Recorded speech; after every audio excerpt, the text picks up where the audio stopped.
অনুরোধ করবো, দয়া করে মাননীয় শব্দটা বলবেন না। আপনি চুপ থাকেন, আমি কথা বলতেছি। আপনাকে খুবই ধন্যবাদ যে আপনারা গত 10-12 দিন ধরে আন্দোলন হচ্ছে, আপনারা অসীম ধৈর্যের সাথে আন্দোলন মোকাবেলা করছেন এবং বাংলাদেশকে মাপতে লাগবে কত বড় দাঁড়িপাল্লা। বাংলাদেশ আওয়ামী লীগের শীর্ষ থেকে তৃণমূল পর্যায় পর্যন্ত যারা ত্যাগী আদর্শবাদী নেতা কর্মী আছেন তাদের সবাইকে শুভেচ্ছা জানাই। বাংলাদেশের সাংবাদিকতার ইতিহাসে সংবাদ সম্মেলন বা প্রেস কনফারেন্স শব্দটি গত 1.5 দশকে এক ভিন্ন মাত্রা পেয়েছিল। গণভবনে আয়োজিত সেই সভাগুলো যতটা না ছিল সাংবাদিকদের প্রশ্ন করার মঞ্চ, তার চেয়ে বেশি ছিল বন্দনা গীত গাওয়ার প্রতিযোগিতা। কিন্তু 5 আগস্টের পট পরিবর্তনের পর দৃশ্যপট বদলেছে। শনিবার বনানী শেরাটনে বিএনপির চেয়ারম্যান তারেক রহমানের সঙ্গে সাংবাদিকদের মতবিনিময় সভা যেন সেই পুরনো তেলবাজি সংস্কৃতির কফিনে শেষ পেরেক ঠুকে দেওয়ার এক ইঙ্গিত।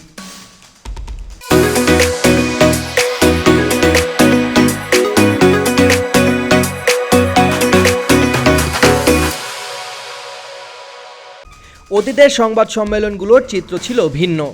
শেখ হাসিনার সংবাদ সম্মেলন মানেই ছিল প্রবীণ ও প্রথিতযশা সাংবাদিকদের চাটুকারিতার মহড়া। বিশেষ করে জুলাই গণ অভ্যুত্থান চলাকালীন 24শে জুলাই গণভবনে আয়োজিত একটি বৈঠকের বিষয়বস্তু পরবর্তীতে ফাঁস হলে তা ব্যাপক আলোচনার জন্ম দেয়।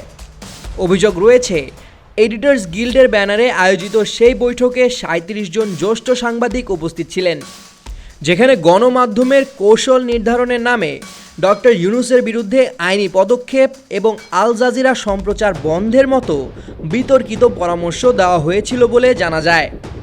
সমালোচকরা মনে করেন, সেই সময় পেশাদার সাংবাদিকতার পরিবর্তে সরকারের তোষণ নীতিই প্রাধান্য পেয়েছিল। গণভবনের সেই সেশনগুলোতে সাংবাদিকরা প্রশ্ন করতেন না, বরং মাইক হাতে নিয়ে কে কত সুন্দর বিশেষণে প্রধানমন্ত্রীকে ভূষিত করতে পারবেন তার প্রতিযোগিতা চলত। কারো কারো ভূমিকা দেখে মনে হতো তারা সাংবাদিক নন, বরং দলীয় কর্মী।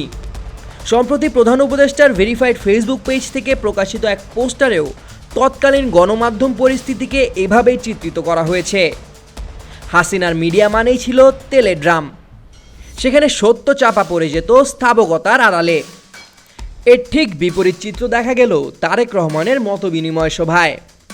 অনুষ্ঠানের শুরুতেই তিনি যখন বিনীতভাবে অনুরোধ করলেন তার নামের আগে যেন মাননীয় শব্দটি ব্যবহার না করা হয়, তখনই বোঝা গেল হাওয়া বদল ঘটেছে। এটি কেবল একটি শব্দ বর্জন নয়, এটি সেই কাল্ট বা ব্যক্তি পূজার সংস্কৃতি থেকে বেরিয়ে আসার চেষ্টা, যা গত 17 বছর ধরে চর্চা করা হয়েছে। তবে সবচেয়ে চমকপ্রদ ও তাৎপর্যপূর্ণ মুহূর্তটি ছিল সাংবাদিক রেজাউল করিম লাবলুর বক্তব্যে। তিনি কোনো ভনিতা না করেই তারেক রহমানের মুখের উপরে বললেন, বিগত 17 বছরে প্রেস কনফারেন্সের নামে আমরা যা দেখেছি, ফেসবুকে 6 লাভ হয়ে যেত যে তেলের বন্যা বয়ে যাচ্ছে। কারো কারো নামই হয়ে গিয়েছিল গোলাম তেল বা সরিষার তেল।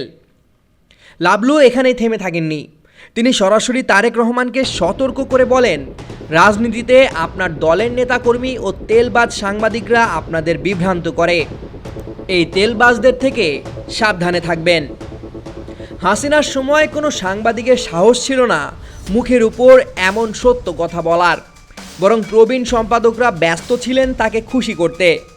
অথচ বাংলাদেশের সর্ববৃহৎ দলগুলোর মধ্যে অন্যতম বিএনপির চেয়ারম্যান তারেক রহমানের সামনে দাঁড়িয়ে সাংবাদিকরা আজ নিজেদের বঞ্চনার কথা বললেন, নারীদের কর্মপরিবেশ ও নিরাপত্তার কথা তুললেন, এমনকি ভবিষ্যতে বিএনপি ক্ষমতায় গেলে গণমাধ্যমের স্বাধীনতা ও সাংবাদিকদের পেনশনের নিশ্চয়তা চাইলেন। যেখানে আগে সাংবাদিকরা যেতেন প্রশংসা ও সমর্থন দিতে, সেখানে আজ তারা গেলেন অধিকার ও নিশ্চয়তা চাইতে। তারেক রহমানও শেখ হাসিনার মতো একতরফা বয়ান না দিয়ে ধৈর্য ধরে সবার কথা শুনলেন এবং সমাধানের আশ্বাস দিলেন।